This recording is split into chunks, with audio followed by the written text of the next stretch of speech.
Hello student, আশা করি তোমরা প্রত্যেককে ভালো আছো। আজকে চলেছি তোমাদের কাছে সেকেন্ড ইউনিট টেস্ট পরীক্ষার জীবনবিজ্ঞান বিষয়ের মান 2-এর সাজেশন ভিত্তিক প্রশ্ন নিয়ে। এই সাজেশন ভিত্তিক প্রশ্নটি ক্লাস 9-এর এর আগের ভিডিওতে মান 5-এর প্রশ্ন নিয়ে আলোচনা করা হয়েছিল। তোমরা যদি ভিডিও না দেখে থাকো অবশ্যই তোমরা প্লেলিস্টে যাও, সেখান থেকে ভিডিওটা দেখে নাও। সেখানে মান 5-এর সাজেশন রাখা হয়েছে।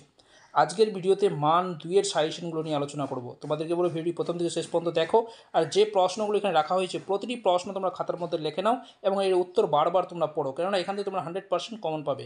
আমাদের চ্যানেলের উদ্দেশ্য একটাই, প্রত্যেকের জন্য ভালো রেজাল্ট হোক, পরীক্ষার জন্য ভালো নাম্বার পাও, এইটুকু আমরা আশা নিয়ে এগিয়ে যাচ্ছি। তাই তোমাদেরকে বলো, যেগুলো প্রশ্ন রাখছি প্রতিটি প্রশ্নের উত্তর ভালো করে মনে রাখার চেষ্টা করো।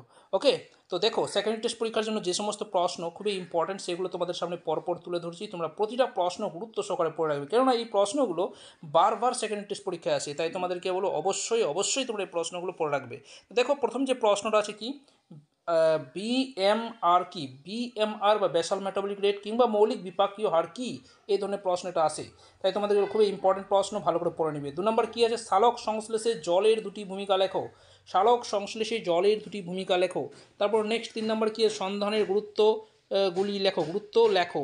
নেক্সট হচ্ছে কি 4 দাগে কী দেওয়া আছে, বাষ্পমোচনকে প্রয়োজনীয় ক্ষতিকারক প্রক্রিয়া বলে কেন। বিজ্ঞানী কার্টেসের কথাটা বলেছিলেন, তো তোমাদেরকে মনে রাখতে মান 2-এর জন্য বাষ্পমোচনকে প্রয়োজনীয় ক্ষতিকর প্রক্রিয়া বলা হয় কেন। তারপর দেখো 5 দাগে কী দেওয়া আছে, ক্যালভিন চক্র কাকে বলে, এর গুরুত্ব কী।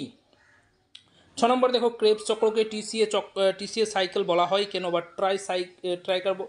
সাইক্লিক অ্যাসিড চক্র বলা হয় কেন। নেক্সট কী আছে, 7 নম্বর প্রশ্ন কী আছে, উদ্ভিদ ও প্রাণীর পুষ্টির দুটি পার্থক্য লেখো। 8 নম্বর প্রশ্ন দেওয়া আছে কি, বাষ্পমোচন টান কাকে বলে। নেক্সট 9 দাগে দেওয়া আছে কি, মুক্ত ও বদ্ধ সংবহন তন্ত্র কি, উদাহরণ দাও।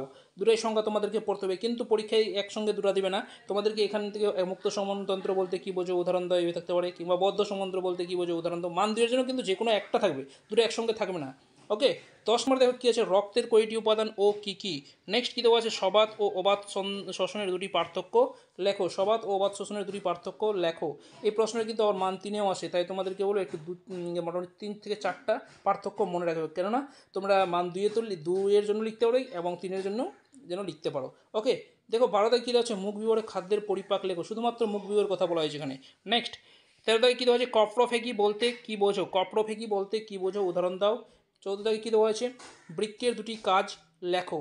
15 দাগে কী দেওয়া আছে, সুষম খাদ্য বা ব্যালেন্স ডায়েট বলতে কী বোঝায়, উদাহরণসহ তোমাদেরকে এটা লিখতে হবে। নেক্সট, যোগ কলার দুটি কাজ লেখো। যোগ কলার দুটি কাজ লেখো। নেক্সট কী দেওয়া আছে, 17 নম্বর, সালোক সংশ্লেষে জলের কার্বন ডাইঅক্সাইড সূর্যালোকের একটি করে ভূমিকা লেখো। দেখো এখানে 3টা একসঙ্গে দেওয়া হয়েছে, তো এই প্রশ্ন দেখো মান 3-এও থাকতে পারে, মান 2-এও থাকতে পারে। তাই তোমাদেরকে বলে গুরুত্ব সহকারে এই প্রশ্নগুলো পড়ে রাখবে। দেখো এখানে আমি একসঙ্গে দিয়েছি, তোমাদের কিন্তু পরীক্ষা একসঙ্গে 3টা একসঙ্গে দিবে না, যে কোনো একটা বা কিংবা 2টা দিবে। ওকে, দেখো 18 নম্বর কী প্রশ্ন আছে, বাষ্পমোচনে বায়ু প্রবাহ ও আর্দ্রতার ভূমিকা লেখো বা প্রভাব লেখো, এই ধরনের প্রশ্ন আছে। নেক্সট 19 থেকে কী দেওয়া আছে, খাদ্যের পাচনে পাকস্থলীর ভূমিকা লেখো। 20 দাগে দেখো কী আছে, শিরা ও ধমনির পার্থক্য গুলি লেখন। গুলি কথাটা ছুটে গেছে।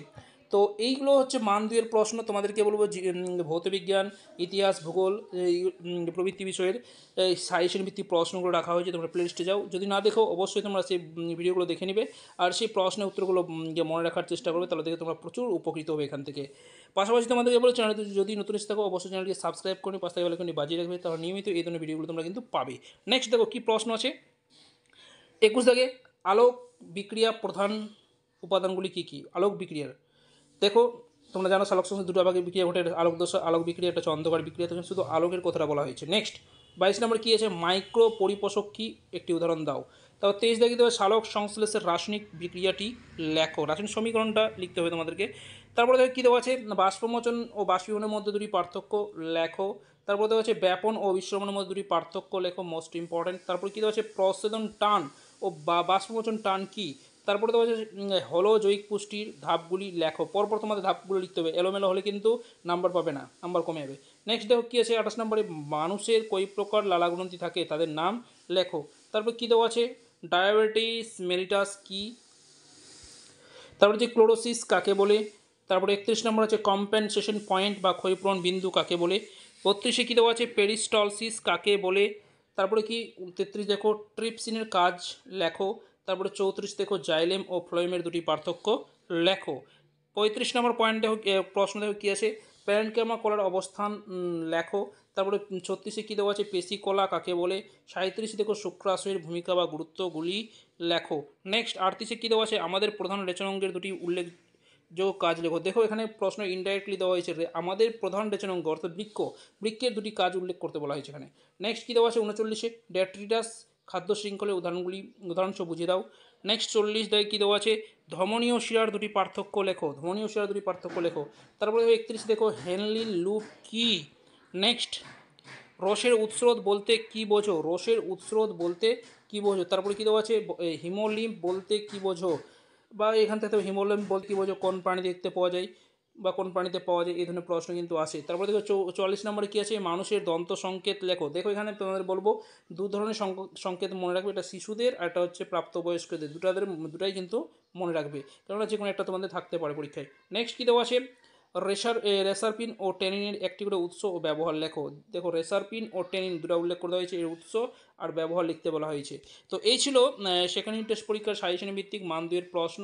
এর পরের ভিডিওতে আবার সাজেশন ভিত্তিক প্রশ্ন নিয়ে আসবো। ততক্ষণ পর্যন্ত তোমরা এই প্রশ্নের উত্তরগুলো ভালো করে খাতার মধ্যে লিখে নাও এবং বারবার পড়ো। দেখা হচ্ছে পরের ভিডিওতে। ধন্যবাদ।